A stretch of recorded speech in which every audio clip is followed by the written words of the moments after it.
high above the tapestry of the world, where the deep black of space meets the delicate, curving blue of Earth's atmosphere, sails the most complex and ambitious structure ever assembled by human hands. It glides in the silent vacuum at an altitude of roughly 400 kilometers, about 250 miles, a brilliant star forged of metal and dreams, racing through the cosmos at an astonishing 28,000 kilometers per hour, which is nearly 17,500 miles per hour. This is the International Space Station, a sprawling orbital outpost larger than a football field, and it is a testament to what humanity can achieve when it reaches for the stars together. It's a truly global endeavor, and we'd love to know where you are on the globe as you listen to this story. Feel free to leave a comment with where you're listening from and what time it is. And be sure to subscribe so you're notified when we release future stories. For more than 2 decades, this beacon of cooperation has been home to a continuous stream of astronauts and cosmonauts, scientists and explorers, living and working on the very edge of the final frontier. It is a city in the sky, a laboratory where the fundamental laws of the universe are tested in the unique environment of microgravity, and a waypoint for our future journeys to the moon, to Mars, and beyond. But the story of the International Space Station is not just one of technology and scientific discovery. It is a profoundly human story, born from the ashes of a bitter rivalry that once pushed the world to the brink. It is a narrative of impossible engineering challenges, of personal sacrifice and courage, and of a remarkable political transformation that turned adversaries into partners, uniting them in a common cause to build a permanent home for humanity in orbit. This is the story of how nations, once locked in a tense space race, chose to join forces, combining their knowledge, their resources, and their aspirations to create a singular, magnificent symbol of peace and shared exploration. An outpost that continues to circle our planet every 90 minutes, reflecting the light of a sun that never sets on human ingenuity. The grand vision of a permanent home in orbit was not born from a single, peaceful dream, but was instead forged in the crucible of the mid-20th century's greatest geopolitical struggle, the Cold War. For decades, the United States and the Soviet Union stood as ideological adversaries, and the boundless expanse of space became a primary arena for their rivalry. The contest was not merely for scientific prestige. It was a demonstration of technological might and, by extension, the superiority of one way of life over another. The surprise launch of Sputnik 1 in 1957 had sent a shockwave through the American psyche, igniting a frantic race to catch up. A race that culminated in the historic Apollo 11 moon landing in 1969. With the lunar prize claimed, the strategic focus of both superpowers shifted from the sprint to the moon to the marathon of long-duration space flight. The next logical step was to build not just a vehicle to visit space, but a place to live there. Here, in the early 1970s, the Soviet Union took a decisive lead.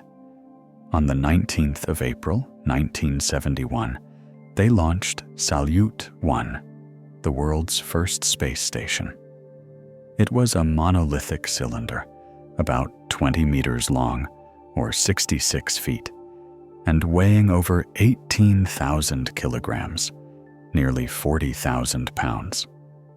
Though rudimentary by today's standards, it was a home in the heavens. Tragically, its first and only crewed mission ended in disaster. After spending 23 days aboard the station, a new endurance record, cosmonauts Georgy Dobrovolsky, Vladislav Volkov, and Viktor Patsayev perished during their return to Earth when their Soyuz 11 capsule depressurized high in the atmosphere. The loss was a stark reminder of the unforgiving nature of spaceflight, but it did not deter the Soviet ambition. They pressed on, launching a series of Salyut stations throughout the 1970s and early 1980s, some for civilian research, and others as part of a top-secret military program called Almaz. Through these missions, the Soviets painstakingly accumulated invaluable experience in orbital operations, logistics, and the physiological effects of extended weightlessness on the human body. Across the ocean, the United States responded with its own orbital workshop, a brilliant example of Cold War-era ingenuity. Instead of designing a station from scratch, NASA repurposed existing hardware, converting the massive upper stage of a Saturn V rocket, the very same type of booster that had propelled humanity to the moon, into a habitable station called Skylab. Launched on the 14th of May, 1973, its journey began with near catastrophe. During its ascent, the station's micrometeoroid shield and one of its main solar panels were torn away, leaving the other solar panel jammed shut. Skylab was crippled, overheating, and underpowered. What followed was one of NASA's most daring rescue and repair missions. The first crew, led by Apollo veteran Pete Conrad, launched 10 days later, armed with specially designed tools. In a series of perilous spacewalks, they deployed a makeshift sunshade to cool the station and pried the stuck solar array free, saving the $2.5 billion program from total failure. Over the next 9 months, 3 successive crews would call Skylab home, conducting nearly 300 scientific experiments, studying everything from solar flares with the station's advanced telescope mount to the effects of microgravity on spiders and fish. Skylab was an overwhelming success, but it was a standalone project. After the final crew departed in February 1974, the station was left dormant, its orbit slowly decaying. It made a fiery, uncontrolled re-entry into Earth's atmosphere in July 1979, scattering debris across the Indian Ocean and parts of Western Australia. For over a decade, America would have no station in the sky. The Soviets, however, continued to build upon their Salyut legacy, culminating in their most ambitious project yet. On the 20th of February, 1986, the core module of the Mir space station, was launched into orbit. The name Mir translates to both peace and world, a title that would prove prophetic. Unlike its monolithic predecessors, Mir was the first truly modular space station. Its core was a central docking hub with 6 ports, allowing new modules with specialized functions to be added over time, like building blocks in space. Over the next decade, 6 more modules were attached, transforming Mir from a single room into a sprawling, complex orbital habitat with a mass of over 120,000 kilograms, or about 265,000 pounds. Mir became a symbol of Soviet and later Russian prowess in space. It was continuously inhabited for nearly 10 years, hosting cosmonauts and international astronauts from numerous countries. It was here that Dr. Valery Polyakov set the unbroken world record for the longest single spaceflight, an astonishing 437 days, providing critical data on the human body's resilience for future missions to Mars. Yet Mir was also an aging outpost, and it faced a series of life-threatening emergencies, including a terrifying fire in 1997 and a collision with an uncrewed Progress cargo ship that punctured one of its modules, causing a sudden depressurization. The station and its crews persevered through it all. While Mir orbited as a testament to Russian experience, profound changes were unfolding back on Earth. The fall of the Berlin Wall in 1989 and the subsequent dissolution of the Soviet Union in 1991 officially ended the Cold War. The bitter rivalry that had fueled the space race for 3 decades was over. This new political reality created an unexpected opportunity.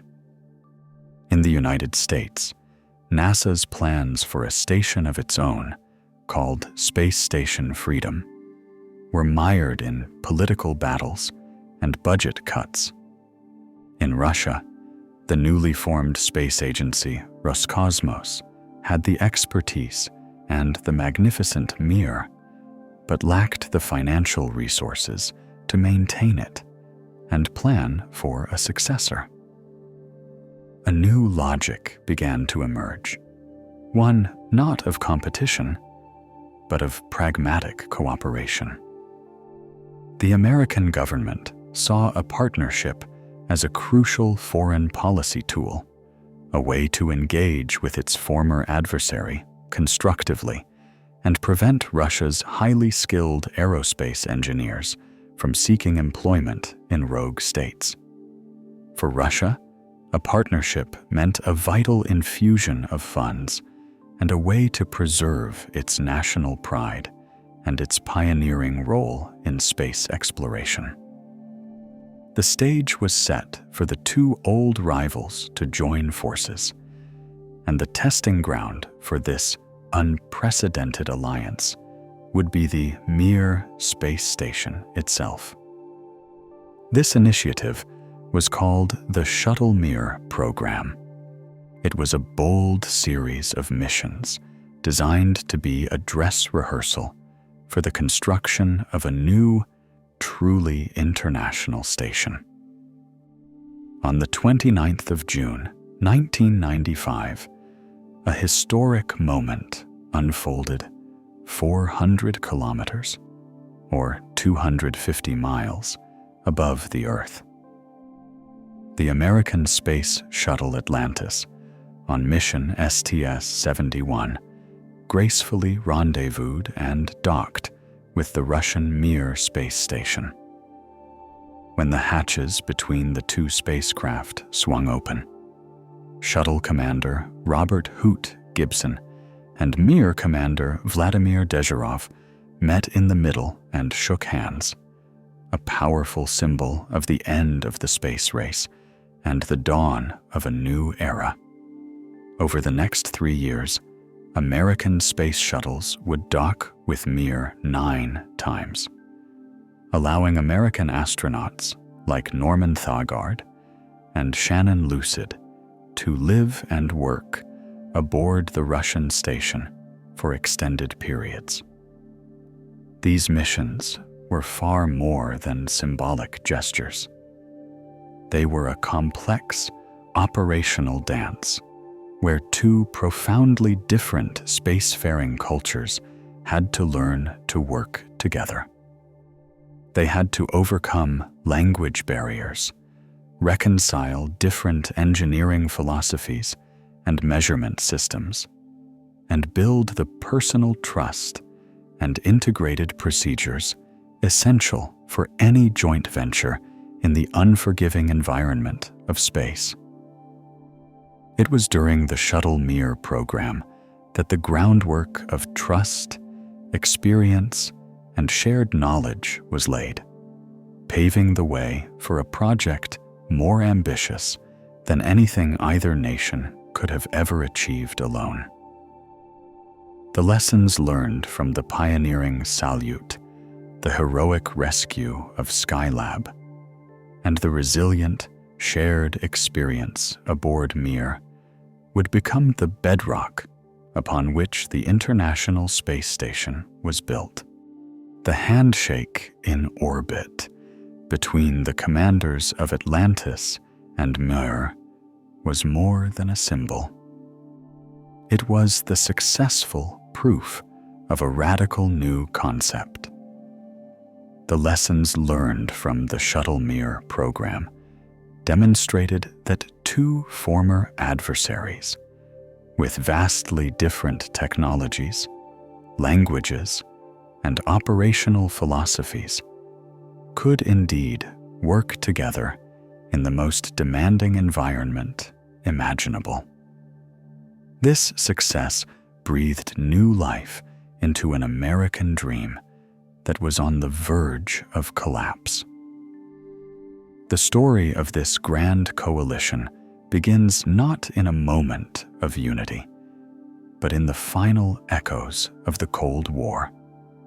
In his 1984 State of the Union address, President Ronald Reagan had directed NASA to build a permanently crewed space station within a decade, a project he christened Freedom. It was envisioned as a monumental symbol of Western technological supremacy, an American-led outpost that would include traditional allies from Europe, Canada, and Japan. The Soviet Union, the rival, was conspicuously absent from this vision. Space Station Freedom was to be an assertion of dominance, a technological marvel assembled piece by piece by the American Space Shuttle fleet. However, the project was plagued by difficulties from its inception. The design was incredibly complex and ambitious, and its projected cost spiraled ever upwards, drawing intense scrutiny from the United States Congress. The station was redesigned multiple times to cut costs, yet the budget continued to swell, threatening its very existence. In 1993, the project survived a vote in the House of Representatives by a single, razor-thin margin, a near-death experience that made it clear that Space Station Freedom, in its current form, was politically and financially unsustainable. While Freedom was fighting for its life in the halls of the American Congress, a different but equally profound struggle was underway in the nascent Russian Federation. The collapse of the Soviet Union had left its legendary space program with a rich inheritance of expertise and hardware, but an impoverished state budget. They had firm plans for a successor to their aging Mir station, a new modular outpost called Mir 2, which would leverage their decades of experience in long-duration spaceflight. They had the knowledge, the engineers, and the proven designs for the core modules, but they lacked the funds to build and launch them. It was at this critical juncture that a moment of political genius transformed the future of human spaceflight. In 1993, the Clinton administration formally invited Russia to join the International Space Station program. This was not merely an invitation to participate. It was a proposal to merge the American-led Freedom Project with the Russian Mir 2 concept. This decision was a masterstroke of statecraft. For the United States, it solved a host of problems. By incorporating Russian hardware and expertise, the overall cost to the American taxpayer was significantly reduced, making the project far more palatable to a skeptical Congress. Russia's battle-tested Soyuz spacecraft would provide robust and reliable crew transport, a vital capability that would become even more critical in the years to come. Politically, it was a powerful gesture of post-Cold War partnership, a way to anchor Russia to the West and ensure its top aerospace talent was engaged in a peaceful, collaborative project. For Russia, the partnership was a lifeline. It provided a critical infusion of capital and a prestigious role on the world stage, allowing them to preserve their national expertise and continue their legacy as pioneers of space station operations.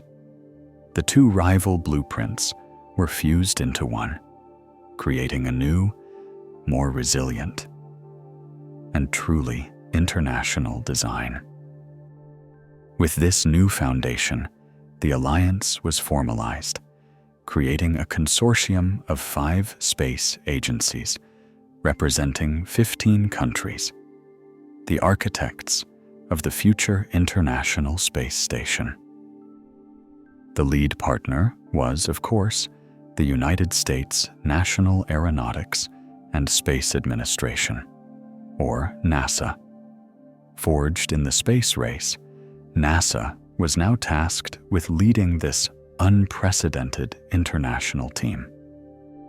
NASA would be responsible for the overall integration of the station, providing the vast truss structure that forms its backbone, the enormous solar arrays that generate its life-giving electricity, the primary American science laboratory, known as Destiny, and the nodes that connect the various modules. The powerful Space Shuttle fleet, the only vehicle at the time capable of carrying the station's largest components, would serve as the primary construction platform. The second key partner, the Russian Federal Space Agency, now known as Roscosmos, brought its unparalleled experience to the table. They would provide the station's very first component, the Zarya module, which provided initial propulsion and power, and was ironically built with American funding. They would follow this with the Zvezda service module, which, for years, would serve as the primary living quarters, life support system, and command center for the entire station.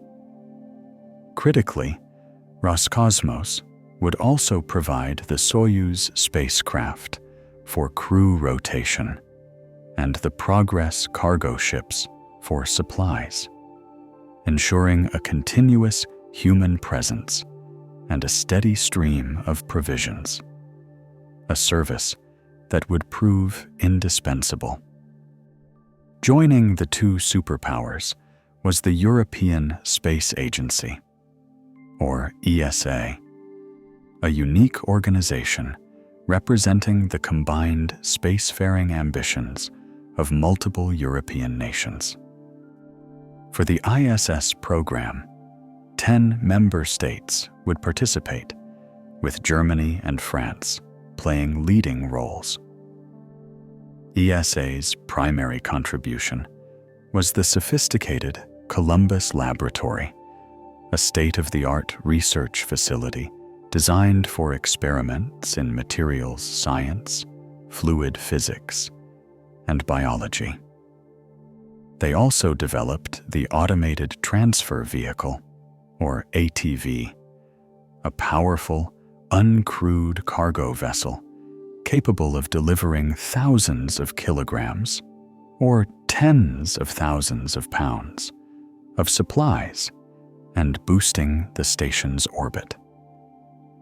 From the east, the Japanese Aerospace Exploration Agency, JAXA, brought its nation's growing technological prowess to the partnership. Japan's contribution was the largest single module on the entire station, the Japanese Experiment Module, known affectionately as Kibo, which translates as hope. Kibo is a remarkable piece of engineering consisting of a large pressurized laboratory, a separate storage room, and a unique external platform, like a porch, designed for experiments that need to be exposed to the vacuum of space. To service this porch, Kibo came equipped with its own dedicated robotic arm, adding to the station's impressive capabilities. Finally, the Canadian Space Agency, or CSA, provided a contribution that, while smaller in mass, was absolutely critical to the station's assembly and maintenance. Building on their acclaimed success with the original Canadarm on the Space Shuttle, Canada developed the Canadarm2, a far more advanced and versatile robotic arm. This mobile arm, over 17 meters long, or about 58 feet, can move around the station's exterior like an inchworm, playing a vital role in building the station, moving large components, and assisting astronauts during spacewalks. It was paired with a sophisticated robotic hand called Dextra, which could perform delicate repair and maintenance tasks, further solidifying Canada's reputation as a world leader in space robotics. Forging this global alliance required more than just engineering blueprints. It demanded a complex legal and political framework to govern this unprecedented international territory. The foundation of this framework is the International Space Station Intergovernmental Agreement, or IGA, which was signed in Washington, D.C. on the 29th of January, 1998. This treaty, along with several detailed memoranda of understanding between the agencies, laid out the fundamental principles of the partnership. It established that each partner owns the modules it provides and has the right to use the station's resources in proportion to its contribution. It also created a unique legal system in orbit, stipulating that national law applies to the personnel and modules of that nation. An astronaut in the American Destiny Lab is under United States jurisdiction, while a cosmonaut in the Russian Zvezda module is subject to Russian law. The agreement also established a clear chain of command on board, vesting ultimate authority and responsibility for the safety of the crew and the station in the hands of the ISS commander. This intricate web of agreements distributed the immense financial burden, with the total cost of construction and operation estimated to be well over 100 billion United States dollars, making it the most expensive single object ever built. By sharing the cost, the program became politically viable for each nation. The alliance was now cemented in law and in purpose. The architects had come together, combining their dreams, their resources, and their expertise. The designs were finalized. The hardware was being manufactured on 3 continents, and the most ambitious construction project in human history was ready to begin. The intricate web of treaties was signed. The global partnerships were forged, and on factory floors across 3 continents, the dreams of engineers were taking shape in gleaming, precisely milled metal. For years, the International Space Station had existed only as a collection of blueprints, computer simulations, and political promises. But in the final months of the 20th century, the grand project was ready to leave the realm of paper and ascend into the hard vacuum of space. The dawn of this new era in human exploration began not in the familiar Floridian landscape of Cape Canaveral, but on the vast, wind-swept steppes of Kazakhstan, at the Baikonur Cosmodrome, the very same launch complex from which Sputnik had first beeped its way into history, and Yuri Gagarin had become the first human to see the world from orbit. On the 20th of November, 1998, a powerful Russian Proton K rocket, a workhorse of the Soviet space program, stood ready on the launch pad. Atop this controlled explosion sat the first physical piece of the International Space Station, a module named Zarya, the Russian word for sunrise. It was a fitting name for the first glimmer of a new day. Zarya, officially known as the Functional Cargo Block, or FGB, was a robust and versatile module, representing the culmination of decades of Russian experience in building space stations. It was a self-contained spacecraft, weighing nearly 20 metric tons, or about 44,000 pounds, and measuring over 12 meters in length, roughly 41 feet. Equipped with its own solar arrays and a sophisticated propulsion system, it was designed to provide the nascent station with its initial power, navigation, and control. In a perfect encapsulation of the new global partnership, Zarya was Russian-built and Russian-launched, but its construction had been financed entirely by the United States. With a thunderous roar that echoed across the historic plains, the Proton rocket climbed into the sky, shedding its boosters as it clawed its way through the atmosphere.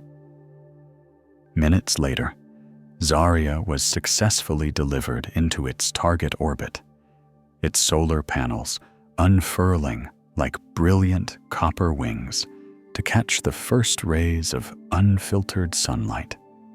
It began its lonely vigil, circling the Earth every 92 minutes, a silent sentinel awaiting the arrival of its American counterpart.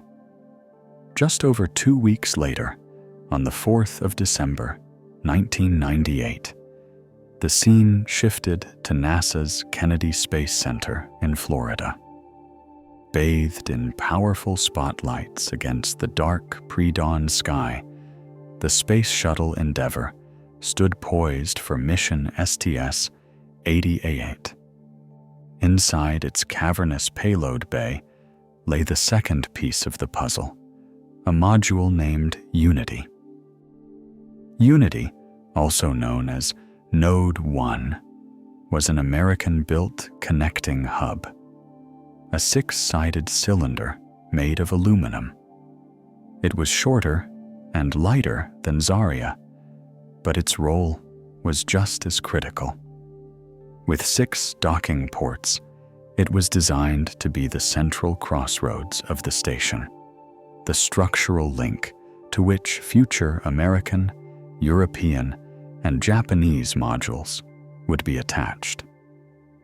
Aboard Endeavour was a crew of 6 astronauts, led by Commander Robert "Bob" Cabana, a veteran of 3 previous shuttle flights, who were tasked with the immense responsibility of performing the first act of orbital construction. Their mission was to chase down Zarya, capture it, and physically join the 2 modules together, giving birth to the International Space Station. With a ground-shaking rumble and a brilliant plume of fire, Endeavour lifted off, arcing gracefully over the Atlantic Ocean on a precise trajectory to intercept the Russian module orbiting high above. What followed was a masterful 3-day orbital ballet. Catching another spacecraft in orbit is not like pulling up behind a car on a highway. It is a complex and counterintuitive dance governed by the unforgiving laws of celestial mechanics. To catch up to Zarya, Endeavour had to fly in a lower orbit, where orbital speeds are faster. Commander Cabana and his pilot, Frederick "Rick" Sturkow, executed a series of exquisitely timed engine burns, slowly and carefully raising their orbit in stages, closing the gap to Zarya without overshooting it. From the flight deck, the Russian module first appeared as a tiny, sunlit speck against the infinite blackness, gradually growing larger until it filled the windows, its twin solar arrays gleaming. Finally, on the 3rd day of the chase, Endeavour was positioned just meters away from its target, flying in perfect formation as they streaked across the face of the planet at nearly 8 kilometers per second, or about 5 miles per second. The critical moment had arrived. At the controls of the shuttle's Canadian-built robotic arm, the Canadarm, was mission specialist Nancy Curry. The arm, a marvel of engineering measuring over 15 meters long, or about 50 feet, was the crew's lifeline, their tool for reaching out and performing this delicate celestial surgery. With immense concentration, peering at views from a camera on the arm's elbow, Curry extended the long robotic limb towards the gently drifting Zarya module. It was an operation requiring surgical precision. A sudden movement or miscalculation could send the 20-ton module spinning away, or worse, cause a catastrophic collision. the world watched, holding its breath, as the grapple fixture at the end of the arm slowly aligned with a special pin on Zarya. With a soft click, audible only as a data point in mission control, the arm latched on. A wave of relief and quiet celebration washed over the flight controllers in both Houston and Moscow. The two key pieces of the station were now, for the first time, under a single point of control. With Zarya held firmly in its grasp, the Canadarm began the slow, deliberate process of maneuvering the massive module. Curry carefully pivoted the arm, pulling Zarya out of its free flight and gently lowering it toward the shuttle's payload bay, where the Unity node waited, securely bolted into place. The final approach was agonizingly slow, covering the last few feet in minutes. Finally, with a barely perceptible shudder that ran through the entire shuttle, the docking mechanisms on Zarya and Unity made contact and locked together. On the 7th of December, 1998, high above the Earth, the International Space Station was born. But the work was far from over. While the two modules were physically attached, they were not yet electrically or functionally connected. They were a station in form, but not yet in function. That vital task fell to astronauts Jerry Ross and Jim Newman. 2 days after the docking, they ventured out of the shuttle's airlock for the first of 3 planned spacewalks. Clad in their bulky white extravehicular activity suits, they emerged into the breathtaking panorama of space with the vibrant, swirling globe of the Earth as their backdrop. For more than 7 hours, they worked meticulously in the harsh environment, their every move tethered to the spacecraft. They connected thick umbilical cables for power and data between the American and Russian segments, their gloved hands carefully mating connectors that would bring the station to life. They installed antennas for communication and deployed equipment that would be needed by future crews. Their spacewalks were a grueling test of endurance and focus, a painstaking process of tightening bolts and routing cables, all while floating in a vacuum where a dropped tool could become a dangerous piece of orbital debris.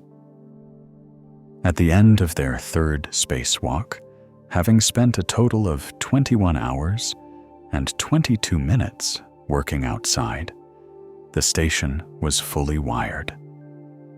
Inside Endeavour, their crewmates sent the commands that activated the newly connected systems. Electricity began to flow from Zarya's solar arrays into Unity's systems, and data began to pass between the two modules. The lights came on, and the station, as a single, integrated entity, awakened. On the 12th of December, the crew of STS-88 bid farewell, undocking and pulling away, leaving the small 2-module outpost to orbit on its own. It was a humble beginning, an uncrewed embryo of the sprawling laboratory it would one day become, but it was a new and permanent star in the night sky, a shining promise of the dawn that had just broken.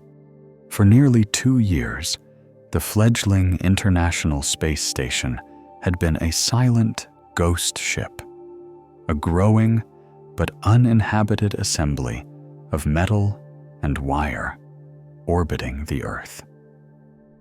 After the initial joining of the Russian Zarya and American Unity modules, the space shuttle had returned several times, adding new components, including the critical Zvezda service module. Launched in July of the year 2000, Zvezda was the heart of the Russian segment, and for a time, the heart of the entire station.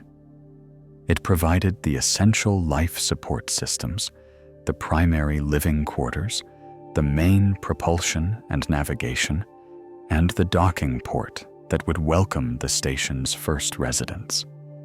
The station was now a viable habitat, a house waiting for a family. That family, known to history as Expedition 1, was a crew hand-picked not just for their technical skills, but for their temperament and their ability to bridge the cultural and operational divides that still existed between the two former rivals. They were a perfect microcosm of the station's new cooperative spirit.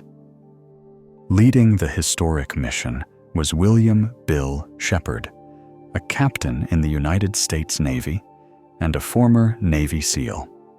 Shepard was an engineer's astronaut, pragmatic, intensely focused, and known for his cool-headed approach to complex problems. He was a veteran of 3 space shuttle missions, but this new role was unlike any other. He would be the first commander of the International Space Station, a position that demanded not just technical leadership, but also diplomatic skill.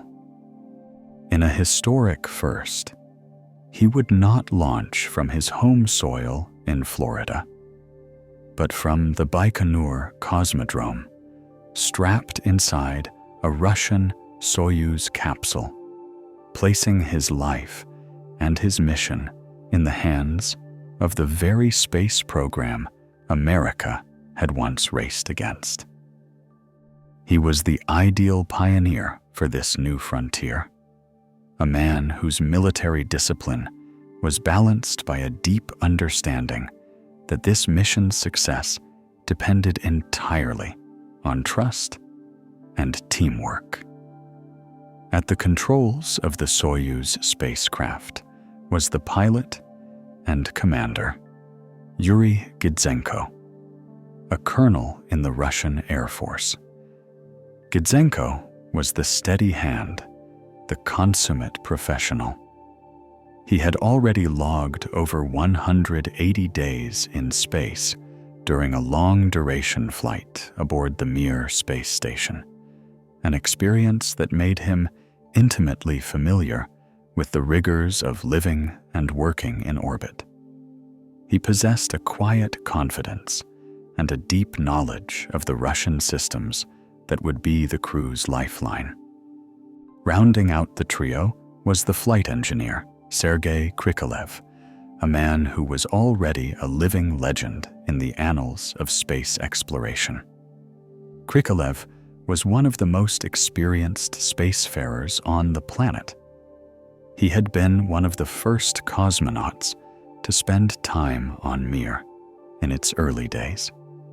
And in a famous twist of history, he had been launched into space in 1991 as a citizen of the Soviet Union, only to return to Earth 311 days later as a citizen of the Russian Federation, the country he had left having dissolved beneath him. He had seen the end of one era and was now at the forefront of the next. Krikalev was the human bridge between the legacy of Mir and the future of the International Space Station, bringing an unparalleled wealth of practical, hard-won experience to the crew. On the 31st of October, 2000, a chilly Halloween morning on the Kazakh steppe, the 3 men ascended the launch tower and folded themselves into the tight, almost claustrophobic confines of their Soyuz TM-31 capsule. Perched atop a Soyuz U rocket, the same basic design that had carried Yuri Gagarin into history nearly 4 decades earlier, they were prepared for a journey of a different kind. With a final crackle over the radio and a surge of immense power, the rocket ignited, pressing them deep into their seats. The launch was flawless, a brilliant orange spear against the blue morning sky, and soon they were in orbit, beginning a carefully choreographed 2-day chase to catch their new home. For 33 orbits, their small Soyuz capsule meticulously adjusted its course, executing a series of precise engine burns to raise its altitude and perfectly match the speed and trajectory of the station. From their small viewports, the ISS grew from a bright, distant star into a vast, intricate structure of interconnected modules and gleaming solar arrays, a city in its infancy. On the 2nd of November, Gidzenko expertly piloted the Soyuz on its final approach, using gentle bursts from the maneuvering thrusters to guide the capsule's docking probe toward the cone on the aft port of the Zvezda module. With a contact so gentle, the crew barely felt it. The probe latched on, and a series of powerful latches fired, pulling the 2 spacecraft together to form a hard, airtight seal. They had arrived. The moment of entry was not one of Hollywood grandeur, but of careful, methodical procedure. For 2 hours, the crew worked through a painstaking checklist, equalizing the pressure between their small capsule and the vast, dormant station, and running meticulous checks to ensure there were no leaks. Only then was Gidzenko given the clear to turn the handle on the Soyuz hatch. As it swung inward, it revealed a second hatch, the one leading into the station itself.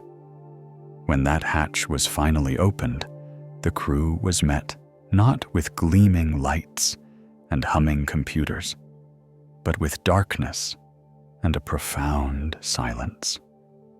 It was the distinct smell of a new machine, the sterile scent of metal and electronics that had not yet been filled with the life of a crew.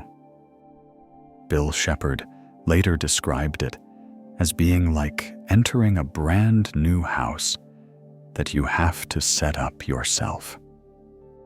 Floating through the transfer tunnel, they entered the main compartment of the Zvezda module, their new home. The first and most critical task was to bring the station to life. Using flashlights, they moved through the darkened modules, methodically activating the key systems. With the flip of a switch, the interior lights flickered on, banishing the shadows and revealing the complex interior for the first time. The hum of fans and air circulation pumps broke the silence, the station's mechanical lungs taking their first breaths.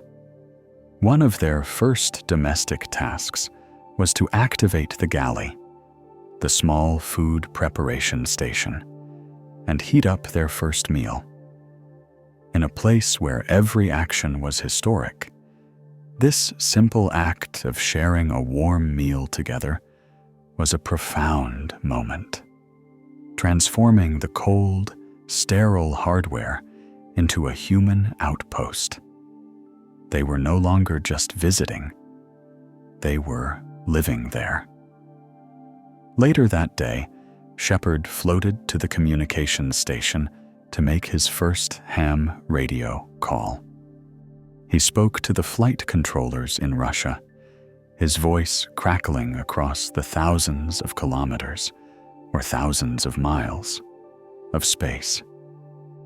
"We have successfully opened the hatch," he reported, his words marking a pivotal moment in history. He established the station's official radio call sign as Alpha, a name that, while not formally adopted by all partners, signified its status as the first of its kind. With that simple transmission, the crew of Expedition 1 declared humanity's new home in the heavens open and operational. The hatch was open. The lights were on, and a continuous, unbroken chain of human presence in space had begun.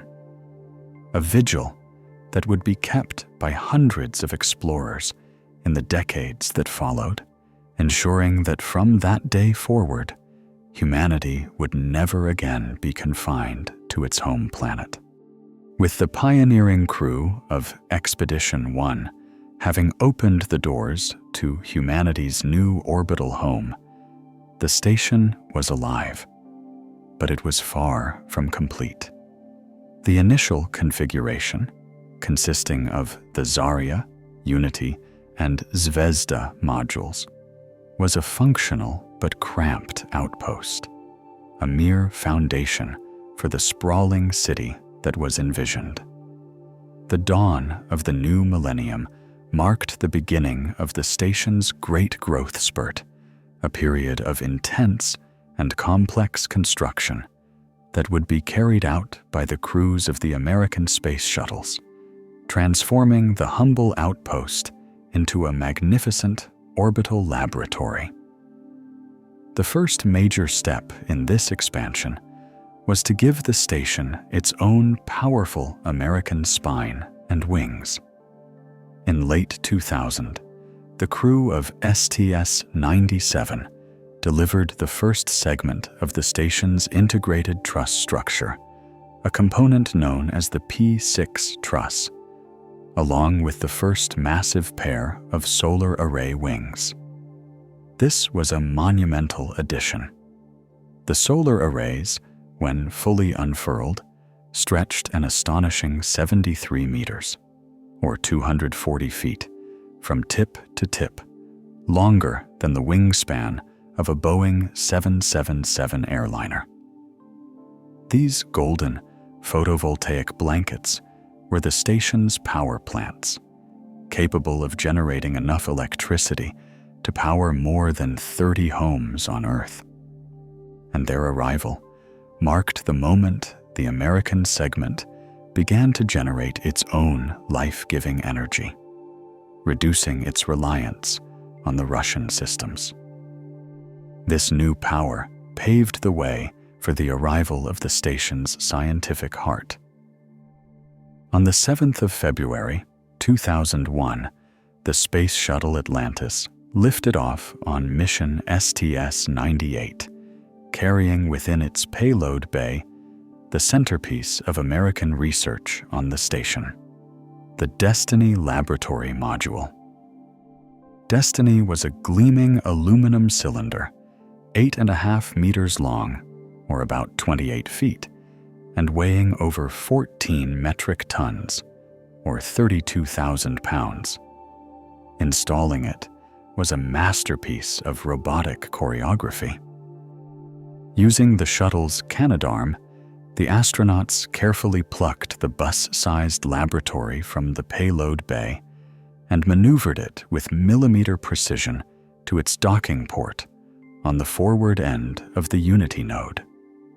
3 grueling spacewalks were required to hook up the intricate power, data, and cooling lines, fully integrating the lab into the station's complex architecture.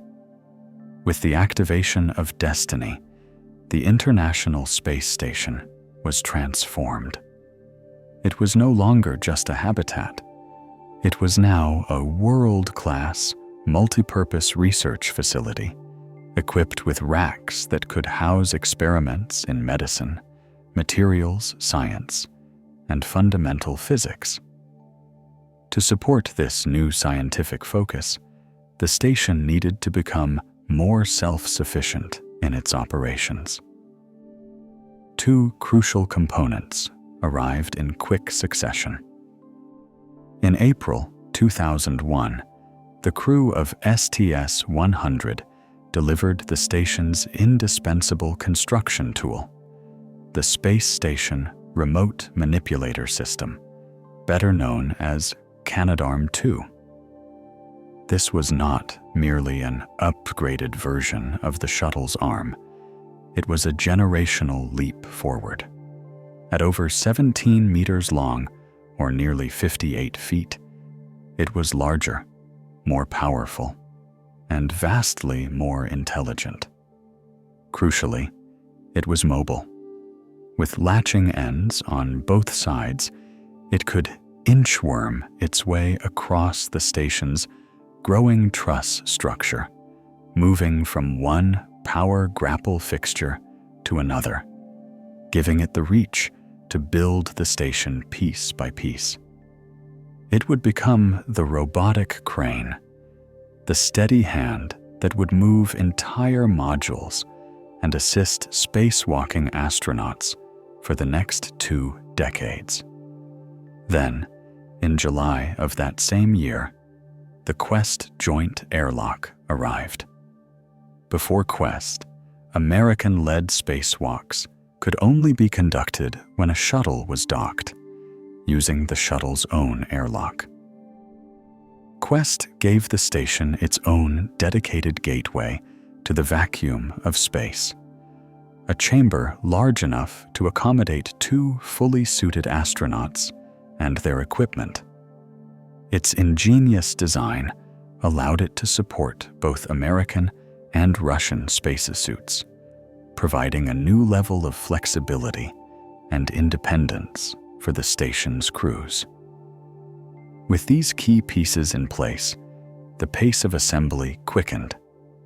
Shuttle missions flew in rapid succession, each one delivering another massive section of the truss backbone, which would eventually stretch 109 meters, nearly 357 feet, across the station.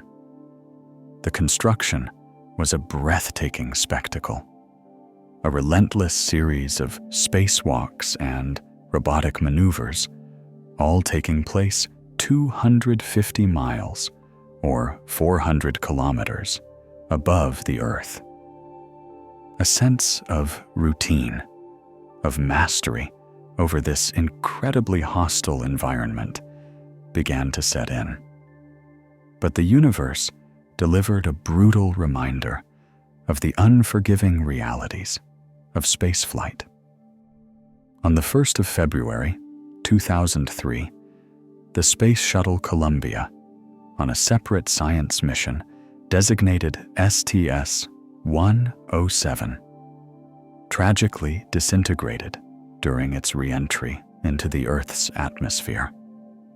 All 7 astronauts on board were lost. The disaster sent a shockwave of grief and disbelief through NASA and its international partners.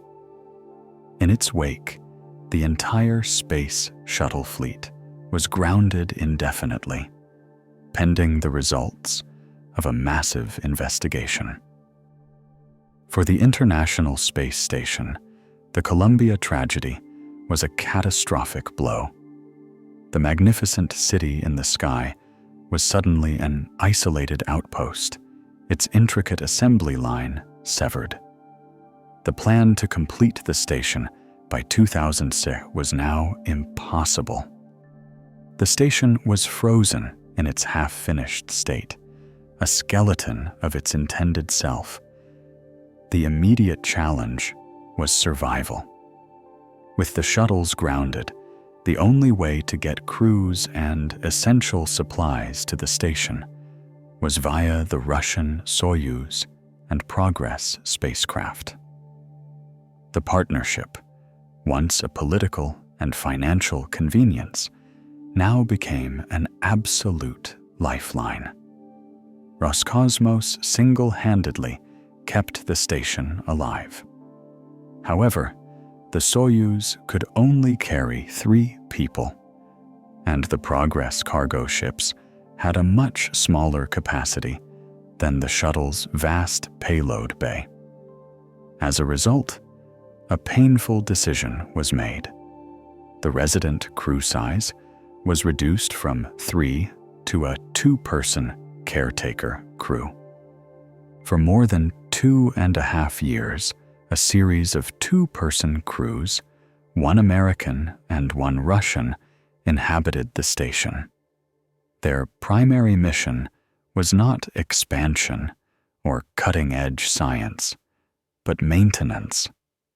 They were the keepers of a monumental asset tasked with keeping its complex systems running, fixing things as they broke, and patiently waiting for the shuttles to return.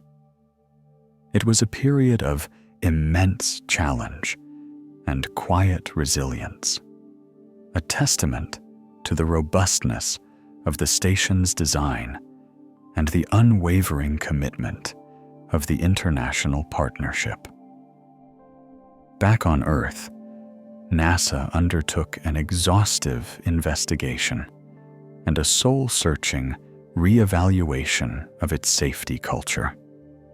The cause was traced to a piece of insulating foam that had broken off the shuttle's external tank during launch, striking the wing and creating a breach that allowed superheated gases to enter the wing structure during re-entry. A monumental effort was launched to redesign the tank and develop new inspection and repair techniques.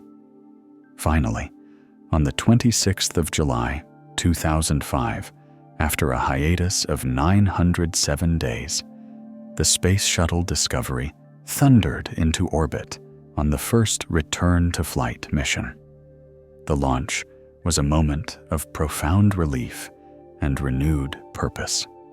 Discovery docked with the station, delivering much-needed supplies and testing the new safety procedures. Its mission marked the end of the station's long period of isolation. The construction crews were back. When the shuttle fleet resumed regular flights, the pace of assembly was more deliberate, more cautious, but relentlessly forward-moving. The lessons learned from the tragedy had been hard-won, but they had forged a stronger, safer program. The city in the sky, having weathered its darkest storm, began to grow once more. Its expansion a tribute to the crew of Columbia and a symbol of the unyielding human will to persevere in the face of adversity. With the resumption of space shuttle flights, the great construction project in orbit roared back to life, and the station rapidly evolved toward its final, magnificent form. The remaining segments of the vast truss structure were delivered and painstakingly installed, and the final sets of enormous solar arrays were unfurled, doubling the station's power and giving it its iconic, symmetrical, H-shaped silhouette.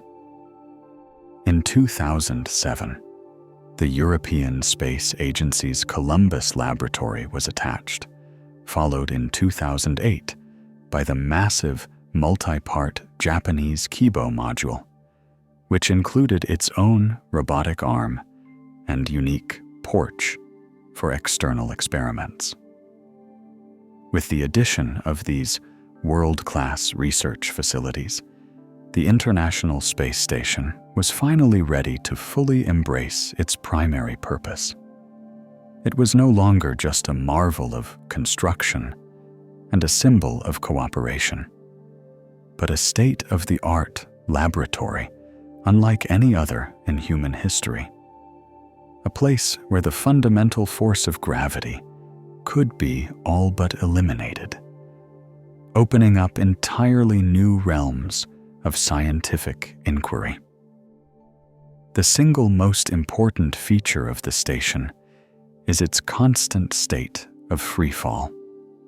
As it hurtles around the Earth at nearly 8 kilometers a second, or 5 miles per second, everything and everyone inside it is falling at the same rate. This creates a sustained environment of near weightlessness, or microgravity, a condition that is impossible to replicate on Earth for more than a few seconds at a time in drop towers or parabolic airplane flights. In this unique laboratory, phenomena that are masked or distorted by gravity's relentless pull can be observed in their purest form. This has profound implications for the field of physics. For example, on Earth, the process of combustion is heavily influenced by convection. Hot gases rise, pulling cooler, oxygen-rich air to the flame. In microgravity, this process doesn't happen. Flames become spherical, dimmer, and burn at lower temperatures. By studying these strange, slow-burning flames aboard the station, scientists have gained fundamental new insights into the physics of combustion, leading to the development of more fuel-efficient engines on Earth and better fire safety protocols for future spacecraft.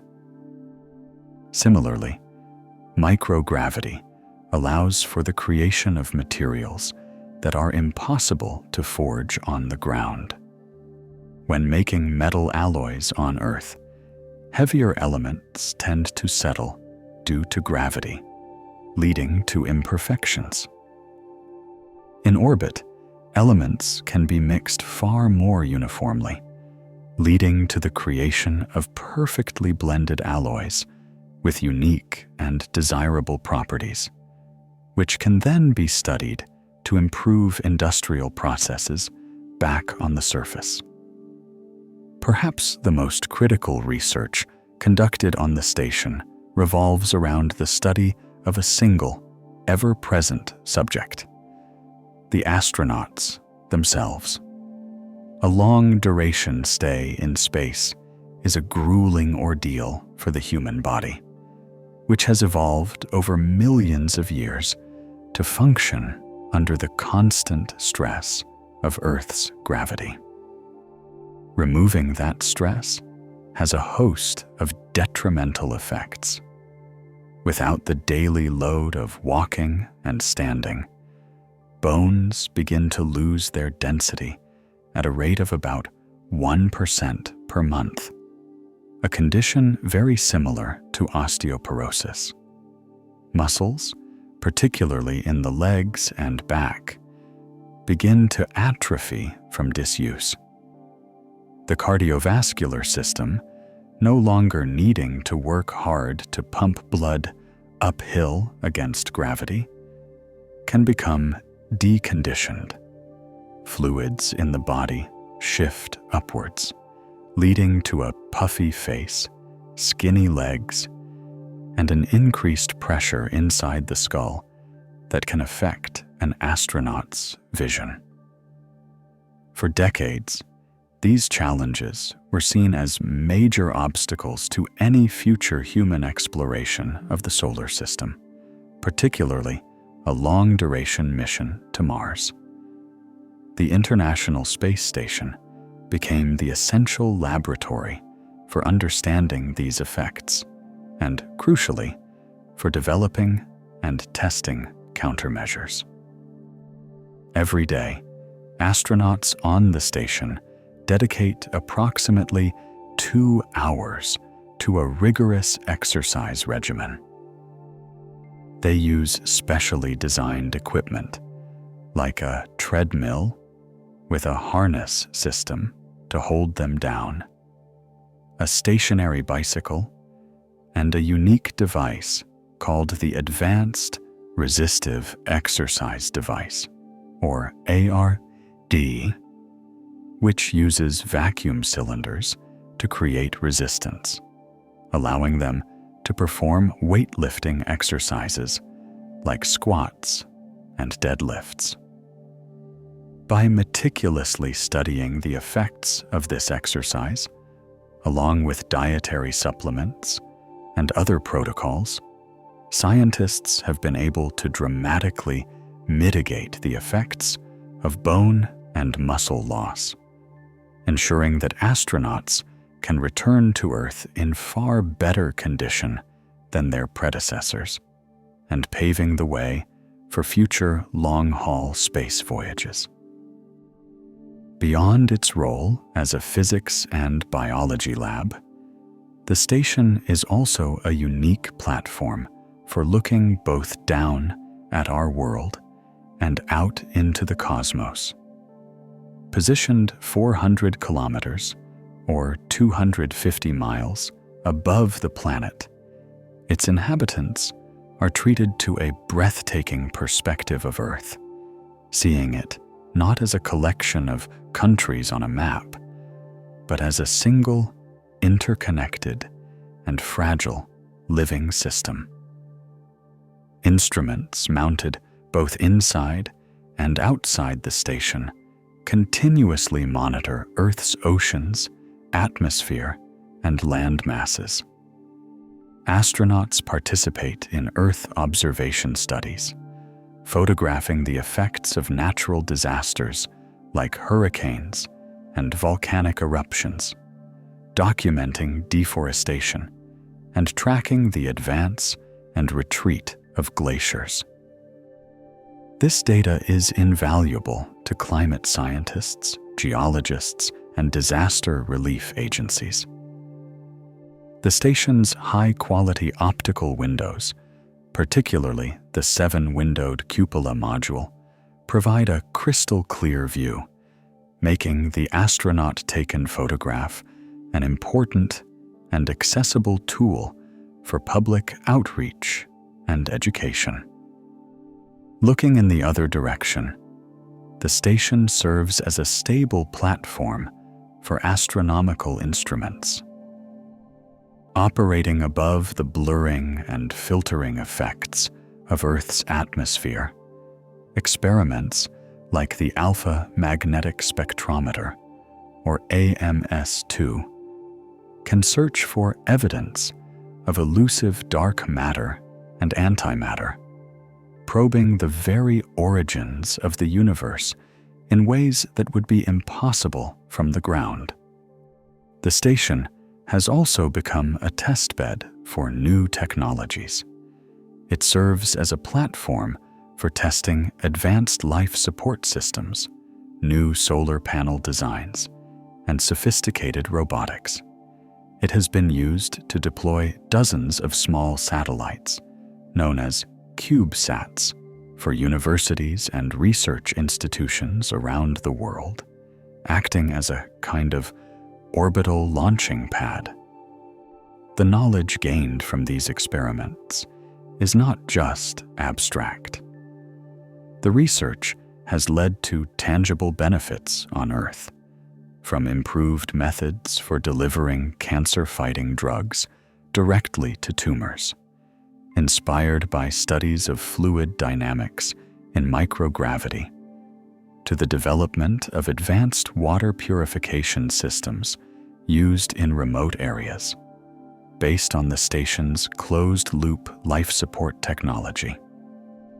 Every experiment, every observation, every single day of human operation aboard the orbital laboratory adds to a vast and growing body of knowledge, pushing the boundaries of science and helping to secure humanity's future, both on and off the planet. The final, graceful descent of the space shuttle, Atlantis on the 21st of July, 2011, marked the end of one of the most remarkable chapters in the history of human spaceflight. As its wheels came to a stop for the last time on the long runway at the Kennedy Space Center, it brought to a close the 30-year Space Shuttle program, a program that had been the muscle and sinew of the International Space Station's construction. For a decade, these magnificent winged orbiters had been the heavy-lift trucks of the sky, the only vehicles capable of hauling the station's bus-sized modules, massive truss segments, and giant solar arrays into orbit. They had served as the primary mode of transportation for the astronauts who had so painstakingly assembled the outpost. With the fleet now destined for museums, a profound and challenging new era began for the station. The great construction project was largely complete, but the United States, the project's lead partner, now found itself in a deeply uncomfortable position. For the first time since the 1960s, it had no domestic capability to launch its own astronauts into space. In the wake of this retirement, the station's lifeline rested once again, and now entirely, on the shoulders of its Russian partner. The venerable Soyuz spacecraft, a design that had been refined over half a century, became the sole taxi to and from the orbiting laboratory. For the next 9 years, every American astronaut, every European, Japanese, and Canadian astronaut would travel to and from the station via the Baikonur Cosmodrome, launching from the same pads that had once symbolized the heart of the space race. This reliance was a powerful, tangible symbol of the success of the international partnership, a testament to the trust that had been built. However, it was also a strategic vulnerability for NASA, and a costly one, with the price of a single seat on a Soyuz mission eventually rising to more than $90 million United States dollars. A new solution was needed, not just to regain American independence in spaceflight, but to usher in a more sustainable and economically viable future for operations in low Earth orbit. The solution was a radical departure from the way NASA had operated for its entire history. Instead of owning and operating its own spacecraft, a model that had defined the Mercury, Gemini, Apollo, and Shuttle programs, the agency decided to act as a customer, purchasing transportation services from private industry. The goal was to stimulate the growth of a commercial space economy, allowing NASA to focus its resources on the more ambitious task of deep space exploration, of pushing humanity's frontiers back to the Moon and eventually to Mars. This new philosophy began with the Commercial Orbital Transportation Services Program, or COTS, which funded private companies to develop uncrewed cargo vehicles to resupply the station. Two companies emerged as the front-runners in this new commercial space race. The first was a brash, ambitious new company from California called SpaceX, founded by entrepreneur Elon Musk. With its Falcon 9 rocket and its reusable Dragon cargo capsule, SpaceX promised to dramatically lower the cost of access to space. The second was Orbital Sciences Corporation, later acquired by Northrop Grumman, an established aerospace company that developed its Antares rocket and its Cygnus cargo craft. On the 22nd of May, 2012, a historic moment unfolded. A SpaceX Falcon 9 rocket lifted off from Cape Canaveral, carrying the first Dragon capsule on a demonstration flight to the station.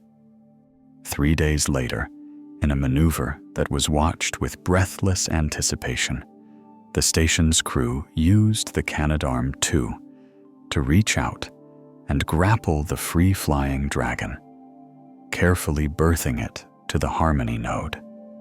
It was the first time a commercially built and operated spacecraft had ever docked with the International Space Station.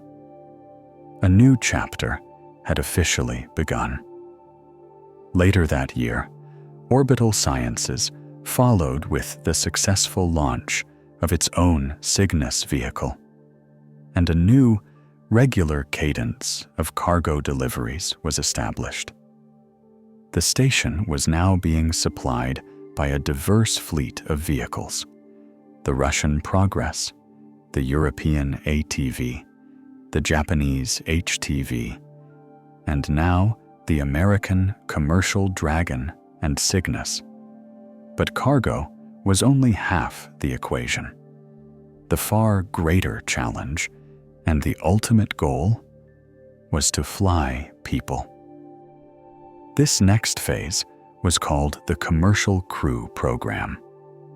In 2014, after an intense competition, NASA awarded multi-billion-dollar contracts to 2 companies to develop, test, and fly human-rated space transportation systems.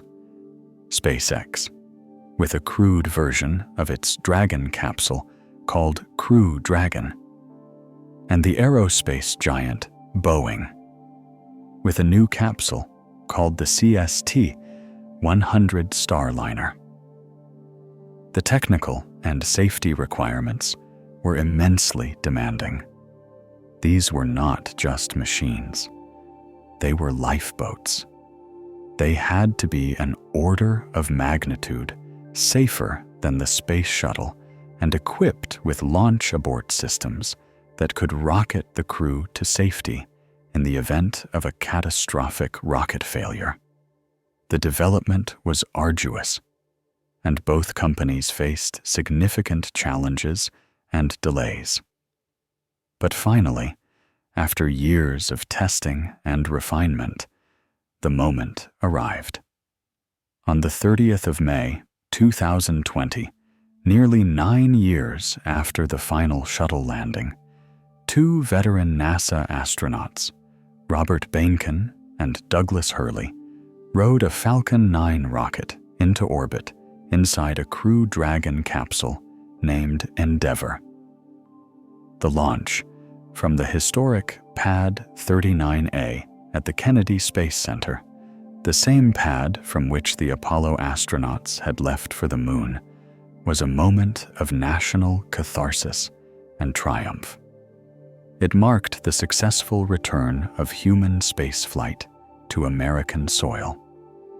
19 hours later, their capsule docked autonomously with the International Space Station, the crew welcomed aboard by their American and Russian colleagues. The arrival of the commercial crew vehicles transformed the station's operational reality. The ability to rotate crews more frequently and with more astronauts meant that the station's permanent crew size could be increased from 6 to 7, significantly boosting the amount of time that could be dedicated to scientific research. The orbital outpost became a bustling hub, a port of call for a diverse fleet of international and commercial vehicles. This new era also allowed the partnership to look further into the future. The station, originally designed with a 15-year lifespan, proved to be a remarkably resilient and adaptable machine. Through careful maintenance, upgrades, and the replacement of key components, the international partners agreed to extend its operational life, first to 2020, then to 2024, and subsequently with plans to operate it through the end of the decade, to 2030. But even this magnificent city in the sky will not last forever. The constant exposure to the harsh environment of space, the extreme temperature swing, the radiation, the micrometeoroid impacts, takes its toll. At some point, maintaining the aging outpost will become impractical. The partners have already begun to plan for the station's final chapter, a controlled and carefully managed deorbit. When the time comes, a final series of engine burns from docked cargo vehicles will precisely slow the station down, lowering its orbit in a way that ensures it breaks up safely over a remote, uninhabited stretch of the South Pacific Ocean. This fiery end is not a failure, but the natural and responsible conclusion to a brilliantly successful mission. The International Space Station was never meant to be a final destination. It was always intended as a bridge to the future. Every lesson learned, every technology tested, and every piece of data gathered about the long-term effects of spaceflight on the human body is a direct investment in the next giant leap. Its legacy is now paving the way for the Artemis program, which aims to return humanity to the moon, and for the even more audacious goal of a human mission to Mars. The torch is being passed from one generation of exploration to the next, a flame that was kept burning brightly for decades in the orbital laboratory that served as humanity's first, enduring home among the stars. For more than 2 decades, the International Space Station has traced a silent, luminous path across the heavens, a constant presence in our night sky and a powerful symbol in our collective consciousness. Its story is one of the most remarkable journeys humanity has ever undertaken. It began not as a shared dream, but as the final echo of a bitter rivalry, born from the competing ambitions of the Cold War and the pioneering efforts of early outposts like Salyut, Skylab, and the resilient Mir. Yet, from the ashes of that competition, a new and audacious vision emerged. A grand project that would unite former adversaries and their allies from 15 nations in a common cause. What started as the careful, robotic joining of the Russian Zarya and the American Unity modules high above the Earth grew, piece by painstaking piece, into a sprawling orbital metropolis with a mass of over 400,000 kilograms, nearly 1 million pounds, and a habitable volume larger than a 6-bedroom house. It is a city that soars at an altitude of 400 kilometers, or 250 miles, an engineering marvel assembled through hundreds of hours of perilous spacewalks and the masterful choreography of robotic arms. But its true significance is not measured in its mass or its dimensions. It is measured in the unbroken chain of human presence it has maintained since the arrival of Expedition 1 in the year 2000. For over 20 years, the station has been a home, a workplace, and a sanctuary for an international community of explorers who have seen our world from a perspective of breathtaking beauty and unity. It has been a laboratory of unparalleled potential, where the veil of gravity is lifted, allowing us to glimpse the fundamental nature of our universe, improve life on our planet, and learn how to protect the human body for the even longer journeys that lie ahead. The station's enduring legacy is twofold. It is a testament to our relentless drive to explore and to our scientific curiosity. But more profoundly, it stands as the ultimate proof that our greatest achievements come not when we stand apart, but when we work together. The International Space Station transformed the final frontier from an arena of conflict into a platform for peace, a shining example of what we can build when we choose cooperation over competition. And as it continues its silent, steady orbit, it serves as both a monument to the dawn of a global spacefaring age and as a crucial stepping stone, a bridge built in the heavens that will carry humanity onward, back to the moon, and one day to the distant red shores of Mars.